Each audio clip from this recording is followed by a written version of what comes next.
The scream that tore through the winter silence made Nathan Zimmerman's blood run cold as he guided his horse along the ridge above Willow Creek. It was January 1878, and the Montana Territory wore its winter like an iron shroud, unforgiving and deadly. Nathan had been riding since dawn, checking the fence lines of the ranch where he worked, his breath forming clouds in the frigid air. The scream came again, weaker this time, and he spurred his horse toward the sound without hesitation. His heart hammered as he crested the hill and saw her below. A small figure collapsed at the edge of the frozen creek, her dark skirts spread around her like a broken wing against the snow. Nathan urged his mare down the slope, snow spraying up around them as they descended. The woman was barely moving, her body trembling violently, her lips already taking on a blue tinge that made his stomach clench with fear. He dismounted before his horse had fully stopped, his boots crunching through the ice-crusted snow as he ran to her side. Miss, can you hear me?" He dropped to his knees beside her, his gloved hands hovering over her shoulders, afraid to move her but knowing he had to act fast. Her eyes fluttered open, unfocused and glassy with the early stages of freezing. She tried to speak, but her teeth chattered too violently for words to form. Without another thought, Nathan stripped off his heavy coat and wrapped it around her shoulders. Then, as gently as he could manage with hands that shook from more than just the cold, he lifted her into his arms. She was light, too light, and he could feel the violent shivers that racked her entire frame. "You're safe now," he said, his voice rough with emotion as he looked down at her pale face. Her eyes met his for just a moment, and he saw the fear there, the resignation that she might not survive this. "I've got you. You're going to be all right." He carried her to his horse, struggling to mount while holding her securely. Finally settled in the saddle with her cradled against his chest, he turned the mare back toward the lined shack he'd passed about a mile back.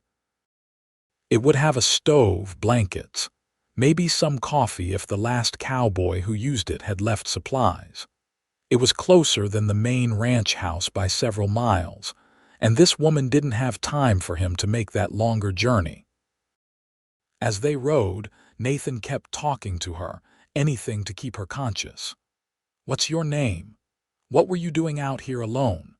She couldn't answer, but her eyes stayed open, fixed on his face like it was the only anchor she had in a world that was trying to pull her under. The lined shack appeared through the swirling snow like a blessing. Nathan dismounted awkwardly, still holding the woman, and kicked the door open. Inside, it was barely warmer than outside, but at least they were out of the wind. He laid her carefully on the narrow bunk and immediately went to work on the stove, his fingers fumbling with matches in his haste. Once the fire was crackling to life, he turned his attention back to her. Her clothes were soaked through, ice crystals clinging to the fabric of her dress. He knew what he had to do, though it made him hesitate. Propriety be damned, she would die if he didn't get her warm and dry. "Miss, I need to get you out of these wet clothes. I'm going to turn my back while I get more blankets, but you need to try to help yourself if you can." He didn't wait for a response he knew wouldn't come. Instead, he rummaged through the supplies, finding 2 wool blankets that smelled of horse and dust but were blessedly dry. When he turned back, she hadn't moved. Her eyes were closed now and panic seized him. No, stay with me." He set the blankets aside and began working at the buttons of her dress with shaking hands, keeping his eyes averted as much as possible, focusing only on the practical need to save her life. The fabric was frozen in places, and he had to be careful not to tear it or hurt her.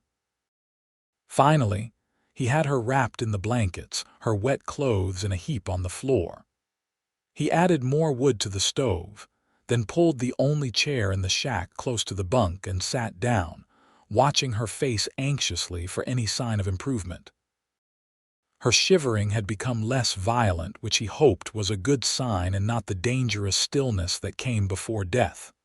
"Come on," he murmured, leaning forward with his elbows on his knees. "Fight. Whatever brought you out here, whatever happened, it's not worth dying over."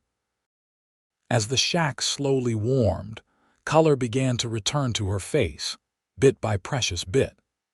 Nathan found himself studying her features, the delicate arch of her eyebrows, the way her dark hair had come loose from its pins and spread across the thin pillow. She was beautiful, he realized, though that wasn't what mattered right now. What mattered was that she lived. An hour passed, then two. Nathan kept the fire going and heated water in a battered pot he found under the bunk. When steam began to rise from it, he soaked a cloth and carefully pressed it to her forehead, her cheeks, her hands where they clutched the blankets. Slowly, her eyes opened again. "Where?" she whispered, the word barely audible. "A lined shack about 6 miles northwest of Lincoln," Nathan said, relief flooding through him at the sound of her voice. "I'm Nathan Zimmerman. I work for the Double Bar Ranch. What's your name?" "Margaret," she managed, her teeth still chattering though not as badly as before. "Margaret Dawson." "Well, Miss Dawson, you gave me quite a scare. What were you doing out by Willow Creek in this weather?" Her eyes filled with tears, and she turned her face away. "Running," she said simply. Nathan didn't press her further. Whatever she was running from, she'd tell him when she was ready, if she ever was. Right now, she needed rest and warmth and probably food when she could manage it. He found some hardtack and jerky in his saddlebag and made weak coffee with the heated water, helping her sit up enough to take small sips. "Slowly," he cautioned when she tried to drink too fast. "Your body needs time." Margaret's hands trembled as they wrapped around the tin cup, but she managed to hold it herself. "Thank you," she said, meeting his eyes. "You saved my life. Anyone would have done the same." "No," she said with quiet certainty. "Not anyone." There was something in her voice, a weight of experience that spoke of disappointments and betrayals. Nathan wanted to know her story, wanted to know everything about her, but he forced himself to be patient. As the afternoon wore into evening, Margaret's strength slowly returned.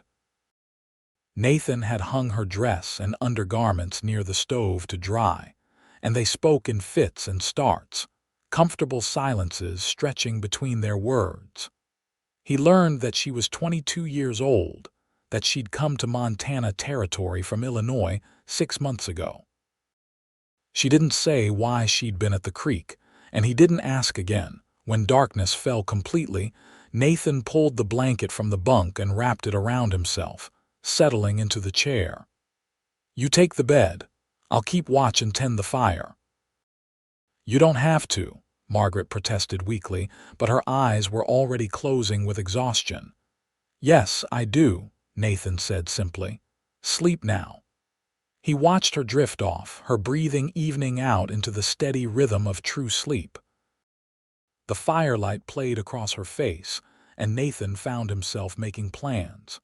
He couldn't just leave her in Lincoln without knowing she'd be all right. He'd have to take her back to the ranch, get her properly settled somewhere safe. His boss, Old Man Crawford, had a wife who might take her in, at least temporarily. But even as he made these practical plans, Nathan felt something shifting inside him, something he couldn't quite name. He'd seen beautiful women before, had even courted a few over his 26 years. But there was something about Margaret Dawson that reached past his usual caution, past the walls he'd built after his family died in the war when he was just a boy. Something about the way she'd looked at him when he'd said she was safe, like she wanted desperately to believe it, but had forgotten how. Morning came with a weak sun that did little to warm the frozen landscape. Margaret woke slowly, disoriented at first, then relaxing when she saw Nathan adding wood to the stove. Her dress was dry now, and he handed it to her with his back turned, waiting until she told him he could look before he faced her again. She'd managed to dress herself, though her fingers were still clumsy and she'd missed some buttons. Nathan stepped forward without thinking, his hands going to help her, then stopping awkwardly in midair when he realized what he was doing. "I'm sorry. I didn't mean to presume," he said quickly. Margaret smiled, the first real smile he'd seen from her, and it transformed her face. "It's all right. I think propriety went out the window when you saved me from freezing to death." She held still while he fastened the buttons with careful, impersonal efficiency, though his heart was racing in a way that had nothing to do with the task itself. "We should head to the ranch," Nathan said when he'd finished. "Mrs. Crawford, the ranch owner's wife, she'll know what to do. Get you properly cared for." "I can't impose," Margaret said, but there was no real protest in her voice. Where else could she go? Nathan had found no horse, no supplies with her. Whatever she'd been running from, she'd left with nothing but the clothes on her back. The ride to the Double Bar Ranch took most of the morning. Margaret sat in front of Nathan on his horse, his arms around her to hold the reins. She was stiff at first, clearly uncomfortable with the intimacy of their position. But as the miles passed, she relaxed against him, her head eventually resting on his shoulder. Nathan tried not to think about how right it felt to hold her like this, how he never wanted to let her go. The ranch house came into view just after noon, a sprawling structure of log and stone with smoke rising from two chimneys. Nathan guided his horse to the hitching post and dismounted, then helped Margaret down. Her legs were unsteady after the long ride, and he kept his hand on her elbow as they approached the front door. Mrs. Evelyn Crawford answered his knock, her weathered face breaking into a smile that faded quickly when she saw Margaret's pale, exhausted appearance. "Nathan, what's happened?" "Found her at Willow Creek yesterday, nearly frozen to death. I kept her at the Northern Line shack overnight, got her warmed up, but she needs proper care now." Evelyn didn't ask questions, just ushered them both inside, calling for her husband. Charles Crawford appeared from his study, a tall man in his 50s with iron-gray hair and sharp eyes that missed nothing. He took in the situation with a single glance. "The girl needs rest and food," he said simply. "Evelyn, get her settled in the spare room. Nathan, come tell me exactly what happened." Margaret looked back at Nathan as Mrs. Crawford led her away, her eyes wide with something that might have been fear. He gave her what he hoped was a reassuring nod, then followed Mr. Crawford into the study. Nathan told the story plainly, leaving nothing out except his own confusing feelings about the woman he'd rescued. When he finished, Crawford leaned back in his chair and studied him thoughtfully. "You did right," the older man said finally. "She can stay here as long as she needs. We'll figure out where she belongs, where she was headed. In the meantime, get back to your regular duties. I imagine you'll want to check on her welfare, though, so you might as well take your evening meals here at the house for the next few days instead of in the bunkhouse." It was as close to a blessing as Nathan was likely to get, and he recognized it for what it was. Crawford had a keen eye for people and their unspoken feelings. Nathan nodded his thanks and left to tend to his horse and get back to work, though his mind stayed with Margaret all through the long afternoon. That evening, he washed up carefully before heading to the main house for dinner, running his fingers through his dark hair and wishing he had something better than work clothes to wear. Mrs. Crawford met him at the door with an approving look. "She's doing much better," she said quietly. "Ate some lunch and slept most of the afternoon. She'll be joining us for dinner." The dining room was warm and bright with lamplight. Margaret was already seated when Nathan entered, wearing a simple dress that must have belonged to Mrs. Crawford. It was too big on her, but she'd belted it and rolled the sleeves, and somehow she still looked lovely. Her hair was properly pinned now, and the color had returned fully to her face. "Nathan," she said softly when she saw him, and the way she said his name made something in his chest tighten. "Miss Dawson," he replied, taking the seat across from her. "You're looking much improved. Thanks to you." Her eyes held his across the table, and the moment stretched between them, full of things neither could say with the Crawfords present. Dinner was roast beef and potatoes, simple but hearty, and Nathan noticed with satisfaction that Margaret ate with good appetite. They talked of inconsequential things, the weather, the state of the ranch, carefully avoiding any mention of how Margaret had come to be at Willow Creek. It wasn't until after the meal, when Mrs. Crawford suggested Margaret might want to take some air on the porch, that Nathan found himself alone with her again. They stood side by side at the porch railing, looking out over the darkening landscape.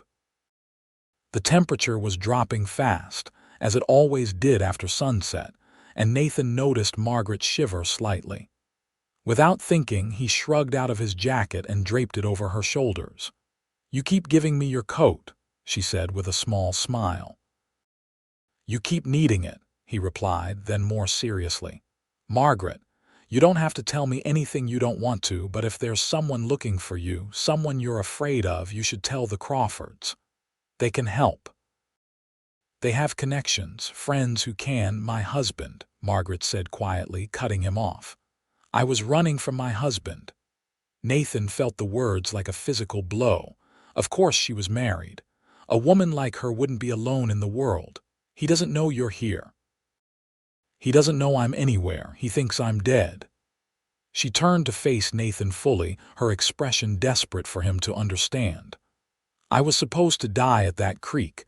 That was the plan, only I couldn't do it. At the last moment, I couldn't make myself go into the water. I just collapsed there and the cold started taking me anyway, and I thought maybe that was for the best. Then you came." "Why?" Nathan asked, his voice rough. "Why would you want to die?" "Because living with him was worse." Her voice was flat, matter-of-fact, more chilling than any tears would have been. "He brought me out here 6 months ago to his claim near Lincoln. Said we'd start fresh, make a new life. But he was the same as he'd always been in Illinois. Cruel, violent when he drank, which was often. I had nowhere to go, no money of my own, no family, so I decided the creek was my way out." Nathan's hands clenched on the railing. "Does he know you're alive?" "I don't think so. I told him I was going to my cousin's in Helena, that I was leaving him. He laughed, said I wouldn't make it 2 days alone. I took the wagon as far as it would go before the wheel broke, then I just started walking. I must have gotten turned around in the snow because I ended up at the creek instead of the main road. By then I was so cold and so tired and so done fighting that it seemed like a sign." "What's his name?" Nathan asked. "Your husband?" "I'm not going back to him," Margaret said fiercely. "Whatever you're thinking, Nathan, I won't go back. I'll run again first. I'll disappear so completely." "I'm not suggesting you go back," Nathan interrupted, his own voice fierce now. "I'm asking because if he comes looking for you, I need to know who to watch out for." Margaret studied his face in the dimness, and something in her expression softened. "Thomas Dawson. He has a claim about 15 miles northeast of here, but he won't come looking. He'll assume I died out there somewhere.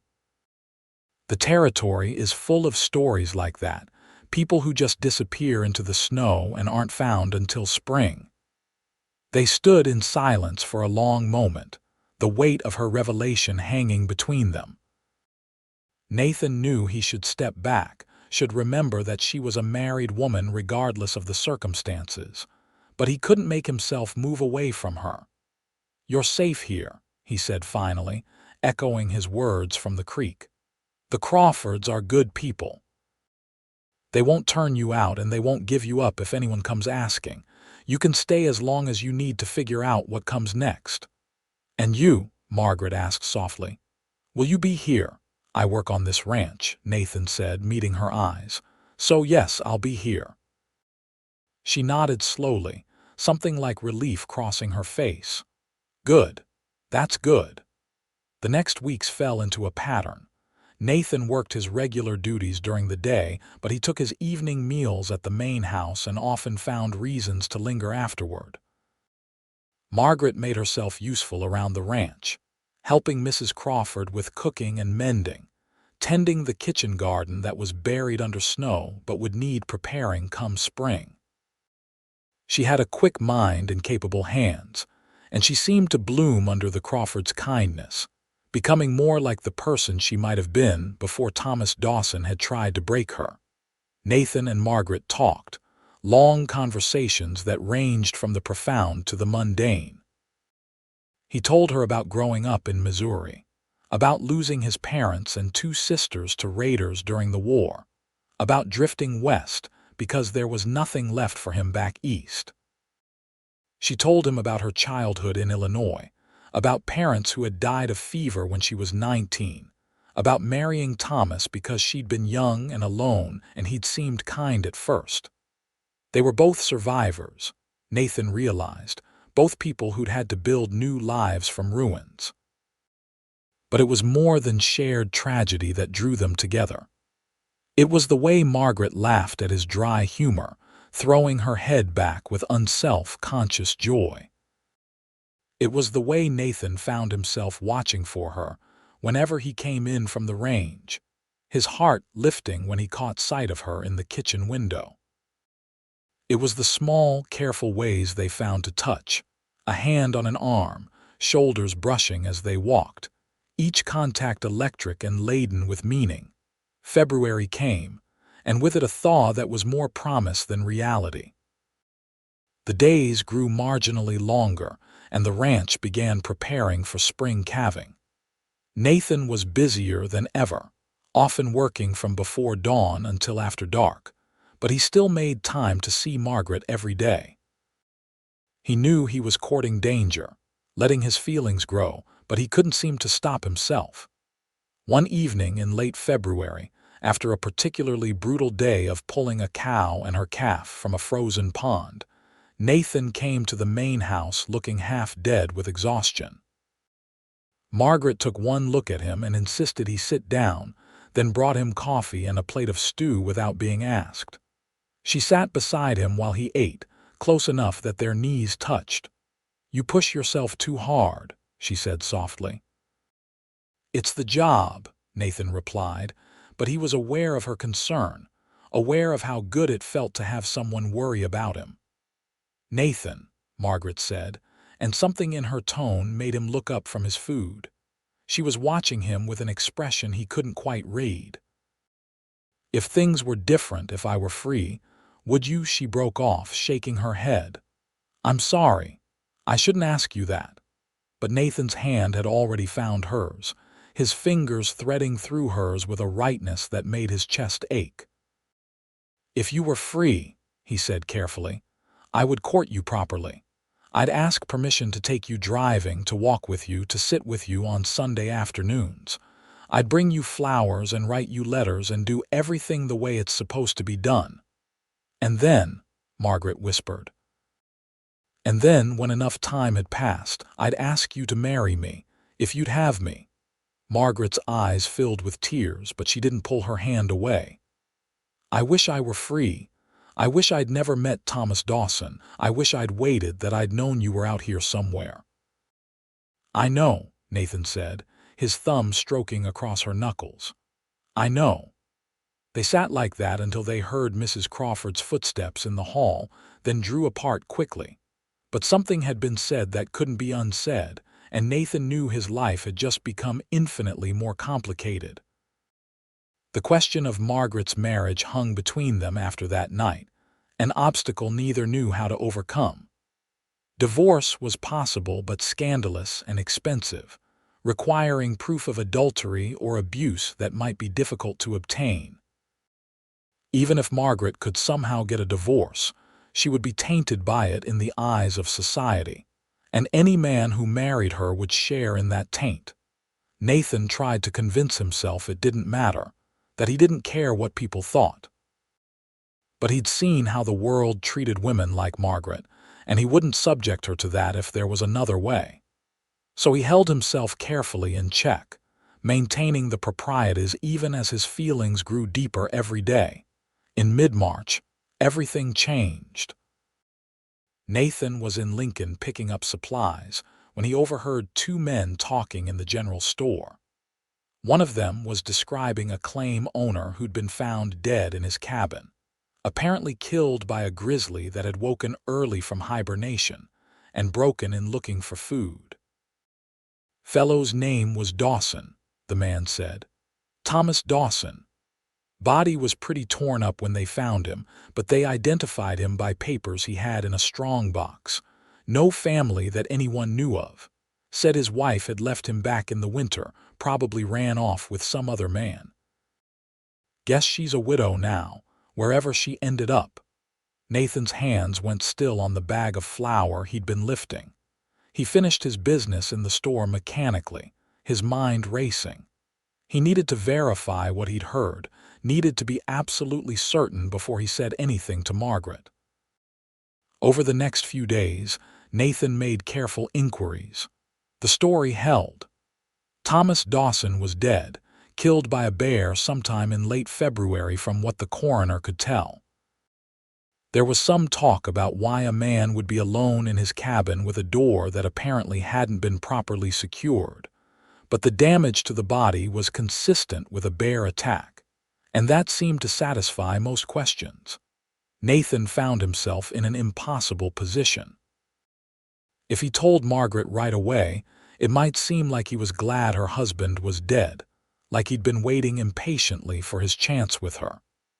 But if he waited too long, someone else might mention it, or she might find out and wonder why he'd kept it from her. In the end, he chose directness.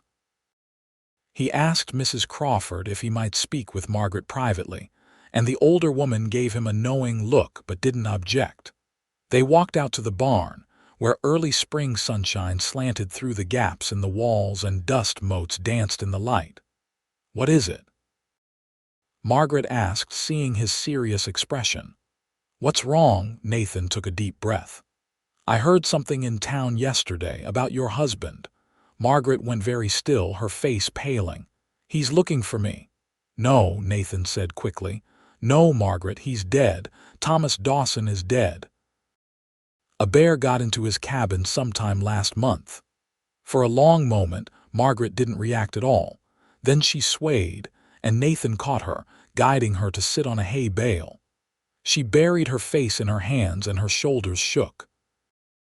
Nathan knelt in front of her, unsure if she was crying or laughing or both. When she finally looked up, her face was wet with tears, but her expression was one of relief so profound it was almost frightening. "I'm free," she said wonderingly. "I'm actually free." "Yes," Nathan confirmed, his hands still on her shoulders. "You're free. And I didn't have to die to do it." She gave a laugh that was half a sob. "I was ready to die, Nathan. If you hadn't found me that day, I would have. And now he's the one who's gone instead." "Don't," Nathan said firmly. "Don't think like that. You're here, you're alive, and you have a whole life ahead of you." Margaret's hands came up to cover his where they rested on her shoulders. "Do I?" she asked softly. "Do I have a life, Nathan? What kind of life can I have now as a widow with no money and no prospects?" "Any kind you want," Nathan said. "Margaret, I meant what I said before, about courting you properly, about all of it. If you'll have me, if you want the same thing." "It's too soon," Margaret said, but her hands tightened on his. "People will talk. They'll say terrible things about me, that I drove him away and then he died, that I'm to blame somehow." "People talk no matter what you do," Nathan replied. "But if you're worried about appearances, we'll wait. We'll do everything properly, take our time, give you a chance to grieve if you need to." He paused, then added with careful honesty, "Though I don't think you do need to grieve him, and I don't think you should pretend to." "No," Margaret agreed quietly. "I won't pretend to mourn him. That would be the worst kind of lie. But you're right that we should wait, at least a little while. Let me find my feet first, figure out who I am when I'm not running or hiding. Nathan wanted to argue, wanted to tell her they'd wasted enough time already, but he forced himself to nod and agree. If Margaret needed time, he would give it to her. He'd waited 26 years to feel this way about someone. He could wait a few more months, but those months were sweet torture. Spring came in full force, turning the Montana landscape green and gold, and Nathan found reasons to take Margaret riding, to show her the territory that had become his home. They explored the hills above the ranch, watched eagles soar over the Yellowstone River, picked wildflowers in meadows that seemed to stretch to the horizon. They talked about everything and nothing, learning each other's thoughts and dreams and fears. Mrs. Crawford watched their courtship with approval, offering Margaret advice about ranching life and dropping hints about what a good man Nathan was, as if Margaret needed convincing. Mr. Crawford was more circumspect, but Nathan sometimes caught him watching them with a satisfied expression, like a man who'd successfully matched his prize bull with the perfect cow, though Nathan would never have put it in such agricultural terms out loud. By late May, Nathan could wait no longer. He'd saved nearly every penny of his wages since coming to work at the Double Bar, keeping his money in a tin box under his bunk with no particular goal in mind. Now he knew what he wanted to do with it. He rode into Lincoln on his day off and went to see the jeweler, a man named Abrams who'd set up shop above the bank. The selection was limited, nothing like what you'd find in a big city, but Nathan found a gold band with a small sapphire set into it that seemed perfect, the blue stone reminding him of a Montana sky. The next Sunday, Nathan asked Margaret to walk with him after church. They'd attended services together for the past several weeks, sitting with the Crawfords, and people had stopped giving them curious looks and started giving them knowing ones instead. Margaret wore a dress Mrs. Crawford had helped her make from fabric purchased with her first wages, money she'd earned helping at the ranch. It was simple but lovely, a deep green that brought out the color of her eyes. They walked to a spot they'd claimed as theirs, a little rise overlooking the ranch with a view that took in the mountains to the west. Nathan had practiced what he wanted to say a dozen times, but when the moment came, all his careful words fled. "Margaret," he said, taking her hands in his. "I know it hasn't been very long. I know people might think we're rushing, but I've never been more certain of anything in my life. I love you. I love your strength and your courage and the way you laugh. I love that you survived things that would have broken most people. I love the life I see for us, the home we could build together. Will you marry me?" He pulled the ring from his pocket, and Margaret gasped when she saw it, her free hand coming up to cover her mouth. Tears spilled down her cheeks, but she was smiling. "Yes," she said, her voice shaking with emotion. "Yes, Nathan, I'll marry you. I love you too. I've loved you since that first day when you lifted me up and told me I was safe. You made me believe in safety again, in kindness, in the possibility of happiness. How could I not love you?" Nathan slipped the ring onto her finger, and it fit perfectly, like it had been made for her. Then he pulled her into his arms and kissed her for the first time, a kiss that was gentle and reverent and full of promise. Margaret kissed him back, her arms winding around his neck, and Nathan felt like he'd finally come home after years of wandering. They were married in late June, in the small church in Lincoln with the Crawfords, and half the ranch hands in attendance. Margaret wore a white dress that Mrs. Crawford had helped her sew, with lace at the collar that had belonged to Evelyn's mother. Nathan wore his best suit, purchased new for the occasion, and his hands shook slightly as he slipped a matching gold band onto Margaret's finger beside her engagement ring. The preacher who married them had hesitated when he learned Margaret was a widow of only a few months, but the Crawfords vouched for the couple's character, and eventually he agreed. If some people whispered about the speed of the courtship, Nathan and Margaret didn't care. They knew their own truth, knew that what they had was real and right. The Crawfords gave them a generous wedding gift, a small cabin on the edge of the ranch property that had been used for storage, along with an agreement that Nathan would continue working as a ranch hand, but would also start building his own small herd on shares. It was more than Nathan had ever hoped for, the foundation of something that could become a real future. They spent their first night as husband and wife in that cabin, which they'd spent the previous weeks cleaning and furnishing with odds and ends donated by the ranch families. It was humble, but it was theirs, and as Nathan carried Margaret over the threshold, he felt like the richest man in the Montana Territory. Later, lying together in the darkness with Margaret's head on his chest and her hair spilling across his shoulder, Nathan thought about the strange path that had brought them to this moment. If he hadn't been riding fence that particular day, if he'd taken a different route, if he'd been even a few minutes later, Margaret would have died at Willow Creek.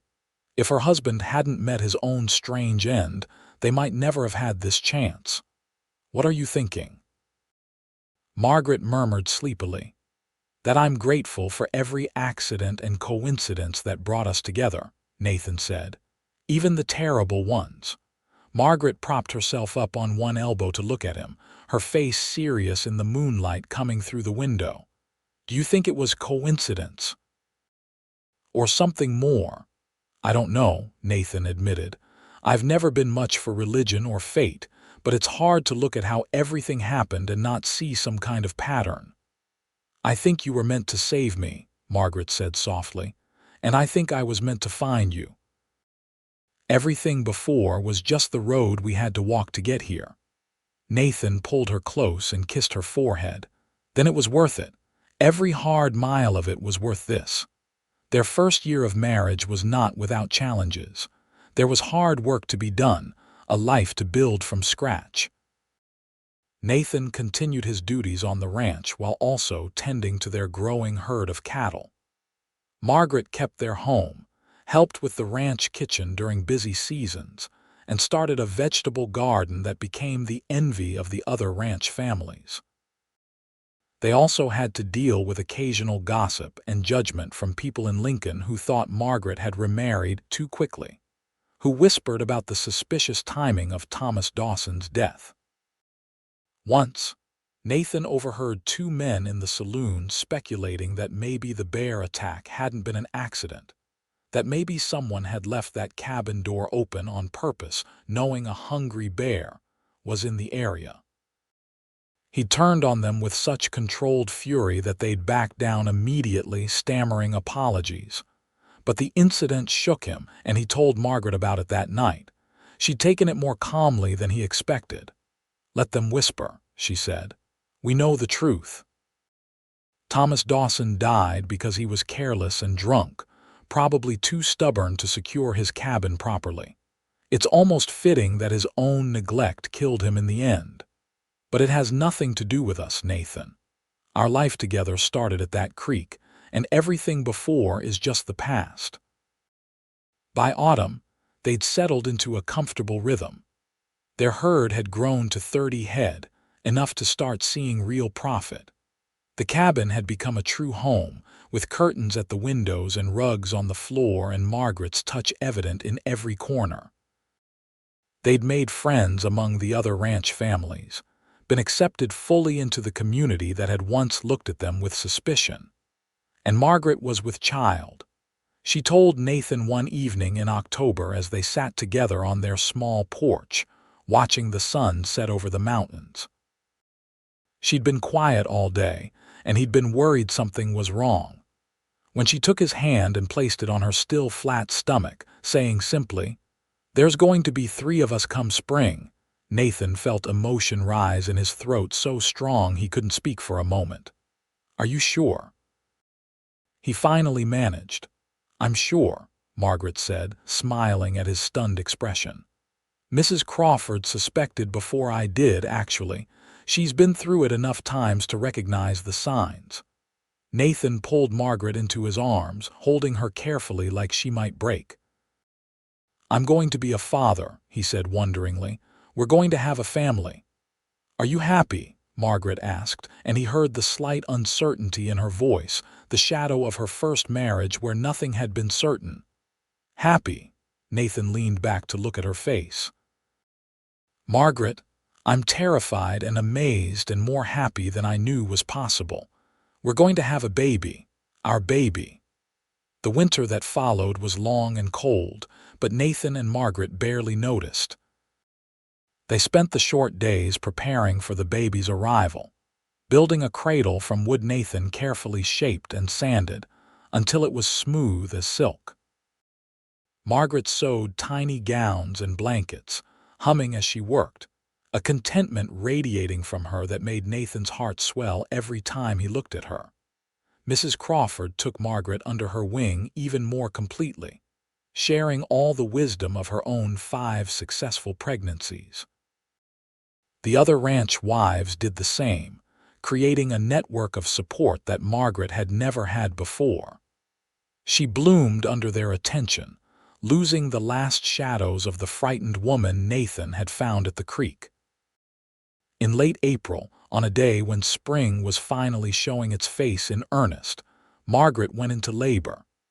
Mrs. Crawford and 2 other women from the ranch took over the cabin while Nathan was banished to pace outside.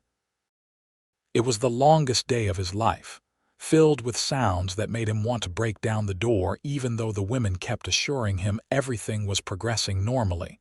Finally, as the sun was setting, he heard a new sound, the thin, indignant wail of a newborn baby. Moments later, Mrs. Crawford opened the door with a broad smile. "You have a son," she announced. "A healthy boy with excellent lungs. Come meet him." Nathan entered the cabin on shaking legs. Margaret was propped up in their bed, looking exhausted but radiant, and in her arms was a tiny bundle. She looked up at Nathan with tears streaming down her face. "Come see him," she said softly. "Come see our son." Nathan crossed the room and sat carefully on the edge of the bed, looking down at the impossibly small face of his child. The baby had stopped crying and was staring up with dark, unfocused eyes, one tiny fist waving in the air. "He's perfect," Nathan whispered. "He's absolutely perfect." "I thought we could name him James," Margaret said, "after your father." Nathan had told her about his family, about the father he'd barely known who'd been killed when Nathan was 10. The fact that she remembered that she wanted to honor that memory made Nathan's throat tighten with emotion. "James," he repeated. "James Nathan Zimmerman." "Hello, James," Margaret said to the baby.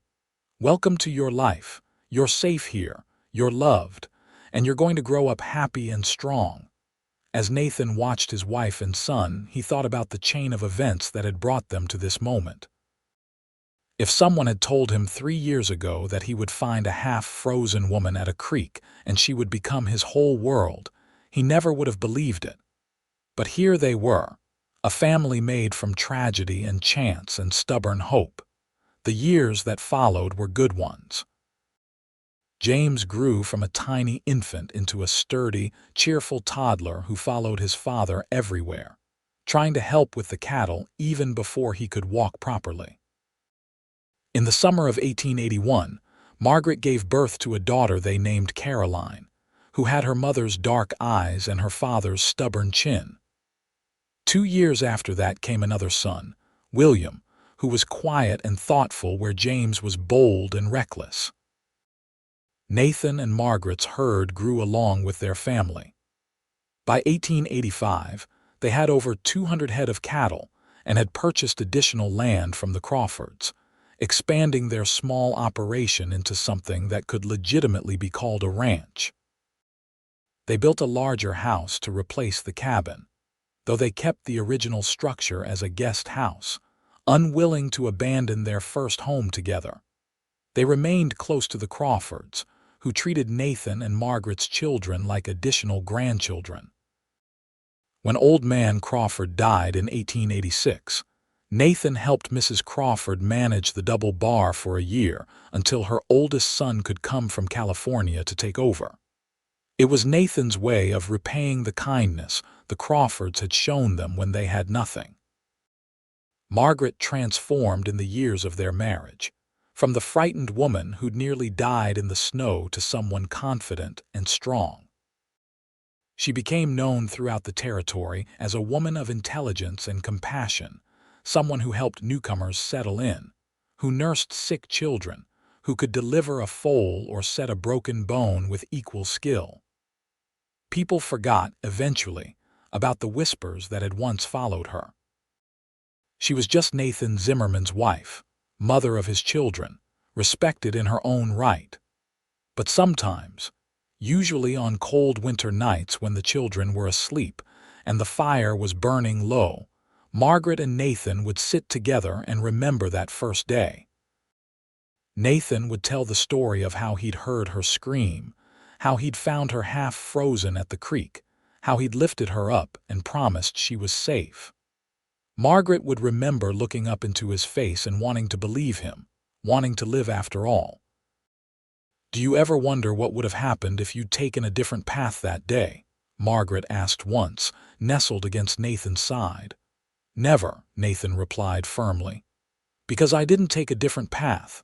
I took the right one, the only one that mattered. It led me to you." "We were both so broken," Margaret said quietly. "You'd lost your family, I'd nearly lost myself. But we built something new together, something better than what we'd had before." "That's the thing about breaking," Nathan said, pressing a kiss to her hair. "Sometimes you need to break before you can become what you were always meant to be. You were meant to be here with me, raising our children on this land. And I was meant to find you and bring you home." On a summer evening in 1890, the whole family gathered on the porch of their house. James was 10 now, already helping seriously with the ranch work. Caroline was 9, sharp as a tack and reading everything she could get her hands on. William was 7, quiet but observant with a gift for working with horses. Margaret was pregnant again, though they hadn't told the children yet. At 44 and 38, they were older than most couples having their 4th child. But they were both healthy and happy, and this baby felt like a blessing rather than a burden. Nathan looked at his family, at the life they'd built together, and felt a contentment so deep it was almost overwhelming. The land stretched out before them, their cattle grazing peacefully, the mountains purple in the distance. This was everything he'd ever wanted without knowing he wanted it. "Tell us the story, Papa," Caroline said, as she often did. "About how you found Mama." Nathan smiled and launched into the familiar tale, embellishing some parts, glossing over the darker elements for the sake of young ears. He told them about the scream he'd heard, about finding their mother at the frozen creek, about bringing her to safety. He told them about knowing, even then, that his life had just changed forever. James, who was getting to the age where he questioned everything, frowned thoughtfully. But what was Mama doing at the creek in the first place? Margaret and Nathan exchanged a look. They'd agreed to tell the children the truth when they were old enough, but that time hadn't come yet. "I was lost," Margaret said simply, which was true enough. "And your papa found me." "That's the important part of the story."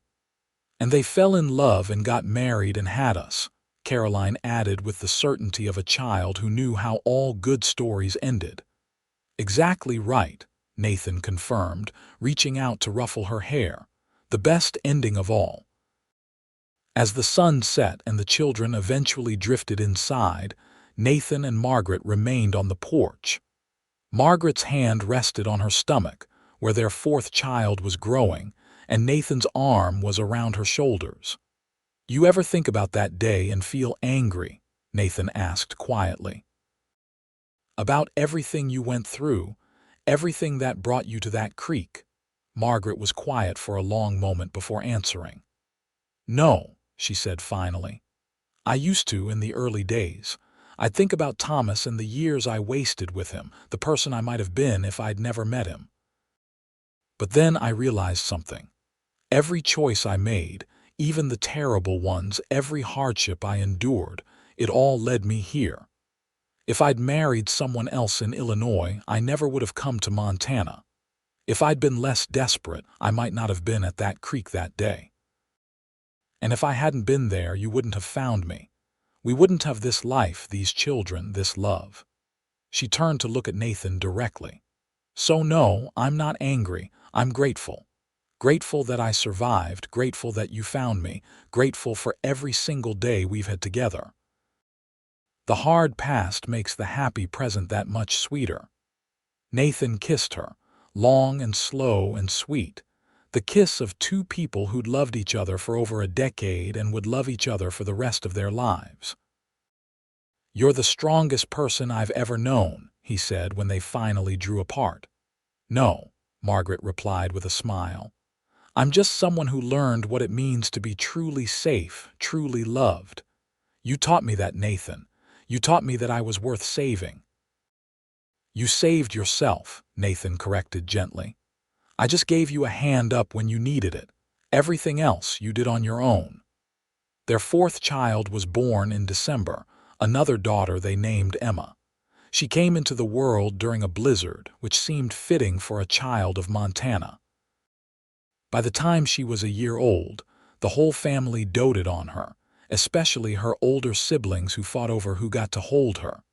The years continued to pass, marked by the rhythms of ranch life. There were hard times, seasons when the cattle prices dropped or the weather destroyed their hay crop. There were good times too, years of plenty when they could afford luxuries like a piano for Caroline or a new saddle for James. Through it all, Nathan and Margaret remained partners in every sense of the word, working together, supporting each other, their love deepening rather than fading with time. James grew into a young man who combined his father's steadiness with his mother's fierce determination. At 19, he married a rancher's daughter from the neighboring county, and Nathan helped him establish his own small spread on land they purchased together. Caroline became a teacher in Lincoln, returning home on weekends to see her family and bringing books and news from town. William developed his gift with horses and became known throughout the territory as someone who could gentle even the most difficult animals. Young Emma showed signs of following in her mother's footsteps, with a compassion for people and animals that made her a natural healer. Margaret began teaching her the skills she'd learned over the years, and by the time Emma was 15, she was helping deliver babies and tend the sick alongside her mother.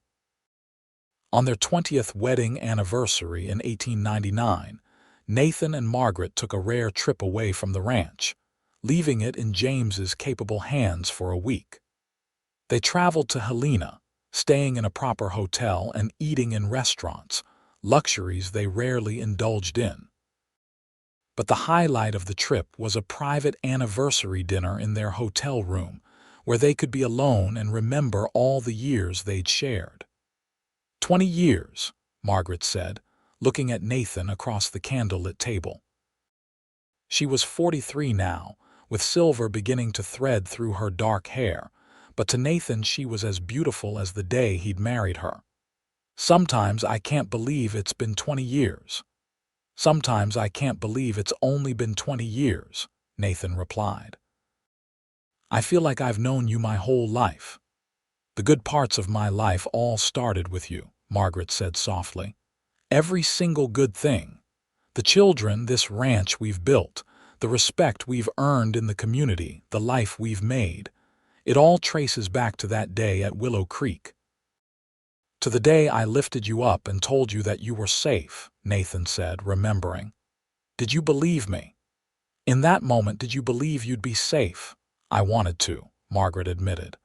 "But I'd stopped believing in safety by then, in rescue, in anything good. You made me believe again." "You kept your promise, Nathan. You've kept me safe every day for 20 years. And I'll keep doing it," Nathan said, reaching across the table to take her hand. "For however many years we have left, I'll keep that promise." They were given many more years.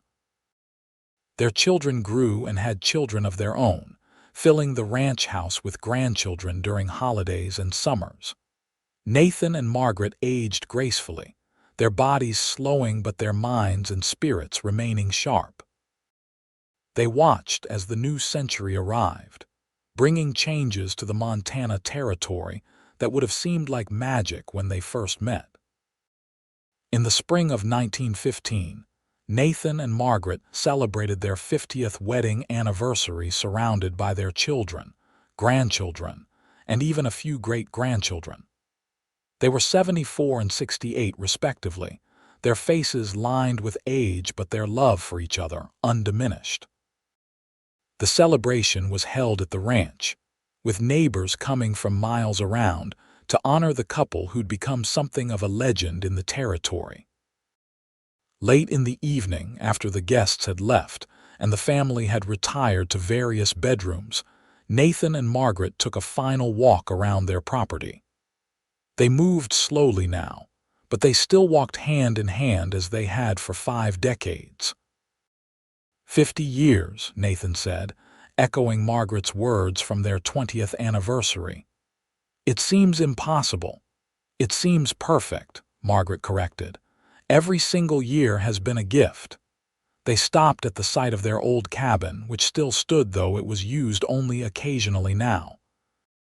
In the moonlight, Nathan could almost see them as they'd been that first night, young and uncertain and full of hope. "I would do it all again," Margaret said quietly, as if reading his thoughts. "Every moment of it exactly the same. Would you?" "Without hesitation," Nathan replied. "Finding you was the best thing I ever did. Loving you has been the honor of my life."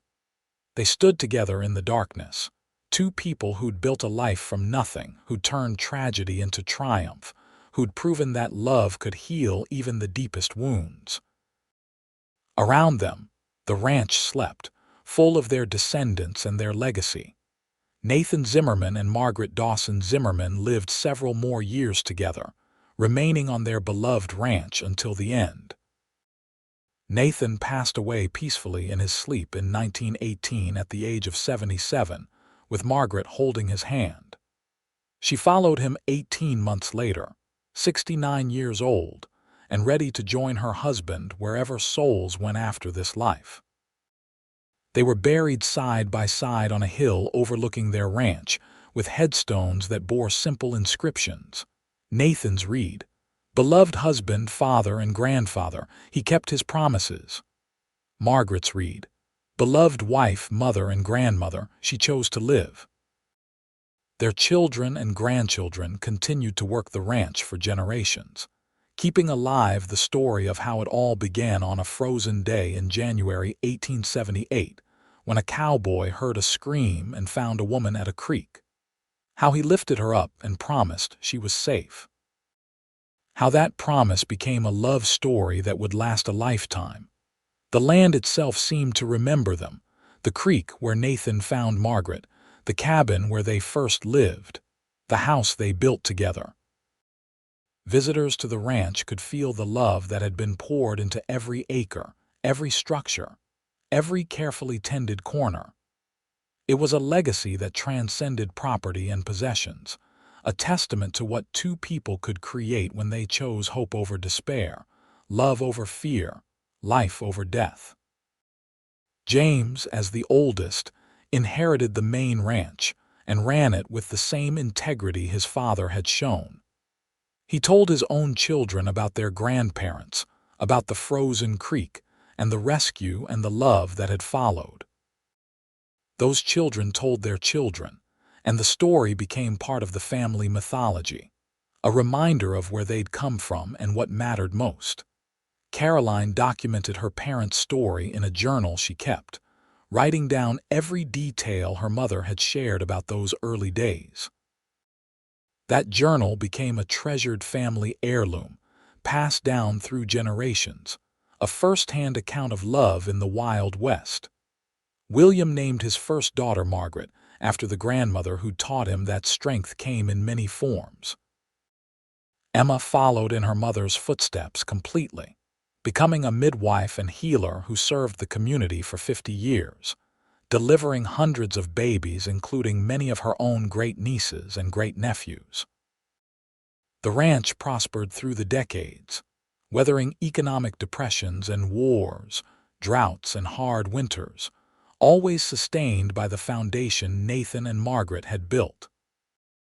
The Zimmerman name became synonymous with quality cattle and honest dealing, a reputation that opened doors and created opportunities for each new generation. But more than the land or the money or the reputation, Nathan and Margaret's true legacy was the love they'd created and nurtured.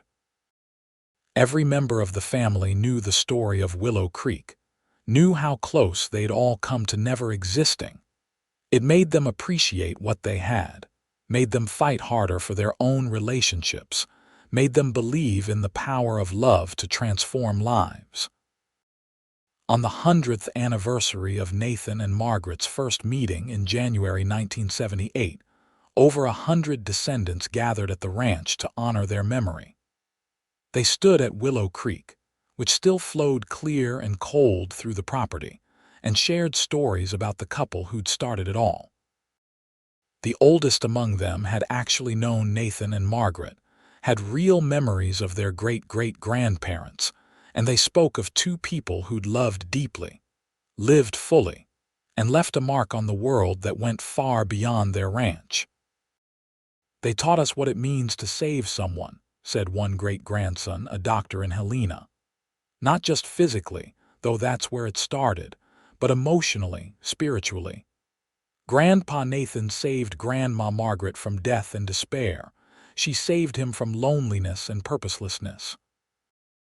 They saved each other, really, and in doing so, they gave life to all of us." As the family stood together by the frozen creek, it was easy to imagine that January day a century before. Easy to see a young cowboy lifting a shivering woman into his arms, promising her safety, beginning a story that would span generations. The wind whispered through the bare trees, and for just a moment, it seemed to carry voices from the past, a man's promise and a woman's grateful acceptance, the first words of a love that would never truly end. The ranch still stands today, still in Zimmerman hands, still carrying forward the values Nathan and Margaret established so long ago. Visitors sometimes ask about the two headstones on the hill, about the names and dates and simple inscriptions. The current Zimmermans always smile and invite them to stay for coffee, and then they tell the story one more time, about a cowboy named Nathan Zimmerman who rode out on a cold January morning in 1878 to check fence lines. About a woman named Margaret Dawson who'd reached the end of her strength at a frozen creek. About the scream that brought them together, the rescue that saved a life, the promise that became a foundation. About how two broken people found each other and built something unbreakable. About how love, real love, can survive anything.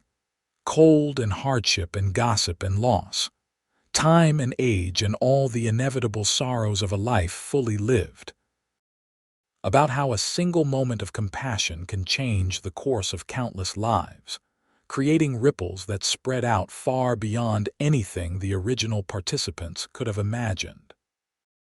And about how sometimes, when you're at your lowest moment, when you've given up on yourself and the world has given up on you, salvation can arrive on horseback in the form of someone who sees your worth, even when you can't see it yourself. Someone who'll lift you up and promise you're safe, and then spend the rest of their life making sure that promise comes true. That's the story of Nathan and Margaret Zimmerman, of a cowboy and the woman he found at a frozen creek, of a love that began in winter and bloomed into something that would warm generations. It's a story of the Wild West, but more than that. It's a story of the wild human heart and its capacity for courage, resilience, and enduring love. Their story became a part of Montana history, mentioned in books about the settling of the territory, studied by historians interested in the daily lives of ranchers and their families. But for the Zimmermans, it was never just history. It was family, it was foundation, it was the reminder that they carried with them always. That love is worth fighting for, that life is worth living, and that sometimes the best things come from the worst circumstances. The ranch house Nathan and Margaret built still stands strong, its logs aged and weathered but solid. Inside, photographs line the walls, documenting generations of Zimmermans. But pride of place goes to a single daguerreotype taken in 1885, showing a young Nathan and Margaret with their 4 children. Nathan's hand rests on Margaret's shoulder, and even in the formal pose required by the long exposure time, the love between them is evident. They're not just standing together, they're leaning slightly toward each other, drawn by a gravity that even a century-old photograph can't diminish. Beside that photograph hangs something else. Nathan's coat, the one he gave Margaret that first day at the creek. It's carefully preserved, though time has faded the wool and moths have had their way with parts of it. Margaret kept it her whole life, refusing to throw it away even when it was too damaged to wear. She told her children it was the first tangible proof she'd had that someone cared whether she lived or died, and she could never part with it. The Zimmerman family still gathers at the ranch for important occasions, drawn back to the place where their story began. They bring their own spouses and children, filling the rooms with laughter and love, continuing the legacy in their own ways. Some have followed the ranching tradition, others have pursued different paths, but all of them know where they came from and what it took to get there. On quiet winter evenings when snow falls soft and thick over Montana, it's possible to imagine you can still hear them. Nathan and Margaret, talking quietly by the fire in that small cabin, planning their future, marveling at their good fortune, holding each other close against the cold. Their presence seems to linger in the land they loved, in the family they created, in the story that refuses to be forgotten. Because some love stories don't end when the lovers die. Some love stories keep living, passed down and cherished, becoming the foundation for other love stories, inspiring each new generation to believe in the possibility of finding someone who'll promise you're safe, and then spend a lifetime proving it. Nathan and Margaret's story is one of those. It began with a scream in the snow and a cowboy's decision to investigate. It continued with a promise made and kept. It flourished in hard work and mutual respect and devotion that never wavered. And it endures still, not just in the descendants who carry their blood and their name, but in the land they shaped, the community they helped build, and the example they left of what love can be when 2 people commit fully to each other. On that hill overlooking the ranch, 2 headstones stand side by side, facing east to catch the morning sun. Below them, the land rolls away in gentle swells, dotted with cattle bearing the Zimmerman brand. A creek winds through the property, freezing and thawing with the seasons, its water clear and cold as it was that January day in 1878. Everything changes. The Wild West became settled, territories became states, the 20th century gave way to the 21st. But some things endure. Love endures. Family endures. The story of a cowboy who saved a woman at a frozen creek, who lifted her up and promised her safety, who loved her faithfully for 50 years, that story endures. It endures because it's true. Because it happened here on this land, to real people who lived and loved and built something lasting. Because their descendants carry them forward, telling the story, living the values, keeping the promise alive. Nathan Zimmerman kept his word to Margaret Dawson. She was safe, not just in that first moment, but in all the moments that followed. Safe to heal, safe to love, safe to become the person she was meant to be. And in saving her, he saved himself, finding in her the home he'd been searching for since he lost his family all those years before. Their story is complete now, rounded and full, with a beginning and middle and end that satisfies like the best stories do. It's a story of the Wild West, of cowboys and ranches and hard winters. But more than that, it's a love story, the kind that reminds us why love matters, why it's worth the risk, why two people choosing each other can be the most powerful force in the world. So when you visit Montana, when you see the ranches spread across the hills and the mountains rising in the distance, remember that each piece of land has its stories. Remember that love was born and nurtured here, that ordinary people did extraordinary things, that promises were made and kept. And remember Nathan and Margaret, the cowboy and the woman he found at the frozen creek, whose love story became a legacy, whose promise of safety became a foundation for generations, whose choice to hold on to each other through everything life brought them, became an example of what's possible when two broken people find each other and decide to heal together. Their story is ended now, complete and whole. But it lives on in the land, in the family, in the hearts of everyone who hears it and believes again in the power of love to save us, to transform us, to make us better than we ever thought we could be. That's the real gift Nathan gave Margaret that day at Willow Creek, and the gift they together gave to all who came after. The knowledge that we are worth saving, worth loving, worth the effort it takes to build a life together. And so the story closes, not with sadness but with satisfaction, knowing that Nathan and Margaret's love bore fruit beyond anything they could have imagined, that their choice to love each other rippled out across time and space, changing lives and creating beauty in places they never saw. Their rest is peaceful on that hill, their legacy secure in the land and the family and the love that continues still. The end has come, as all endings must, but it's a good ending, a right ending, the kind that leaves you smiling even through tears. Nathan and Margaret lived fully and loved completely, and in doing so, they won the greatest victory of all. A life well lived together, from that frozen day at the creek to their final breaths decades later. Always together, always in love, always keeping the promise made that winter morning in 1878 when a cowboy lifted up a shivering woman and told her the truth that would define both their lives. "You're safe now." And she truly was.